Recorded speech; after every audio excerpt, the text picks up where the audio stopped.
Do, re, mi, fa, sol, la, ti, do, ti, la, sol, fa, mi, re, do.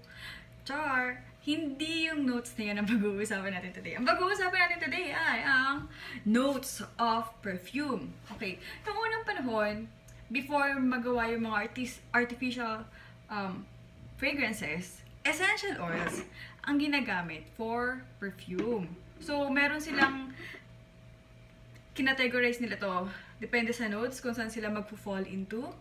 So, depende sa scent at saka depende sa kung gaano katagal naglalast. Okay? So, meron tayong tatlong category. Okay. Base note. Base note. Ito yung mga bold and warm. Ito yung pinakamatagal na naglalast. And nabasa ko din na ito muna, kapag gagawa ka ng perfume, ito muna yung mga base notes yung ilalagay mo. Ang example nito is mga patchouli. Tama ba yung pag-pronounce ko? Ilang-ilang.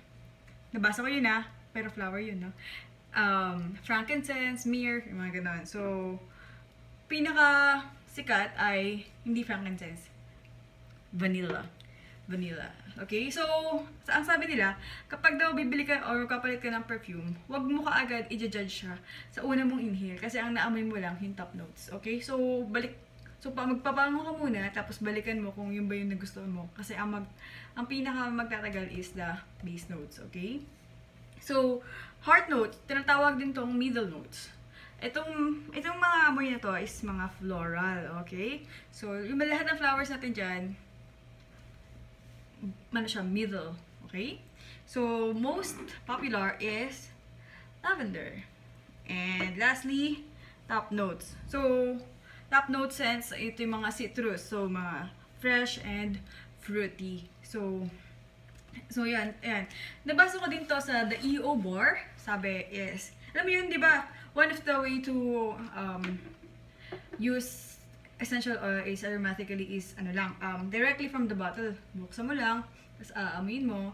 Pero hindi yun, it's the simplest, pero hindi siya yung pinaka best way to use it. Better pa din na patakan mo na lang yung sarili mo, then i-activate mo yung oil. Paano mag-activate ng oil? Sa non-dominant hand, lagay mo dun yung oil, tapos ikot mo ng clockwise 3 beses. Yan, para ma-activate yung oil. Ang DNA natin daw nabasa ko din, pa-clockwise, para ma-absorb. Okay, so that's it guys. Sana nakatulong ako sa inyo ngayon regarding notes. So, if nakatulong ako sa inyo, pwede ba kayo mag-subscribe, i-like nyo to, and comment na din kung ano yung gusto nyo pag-aralan natin sa susunod. That's all! See you in the next video. Bye!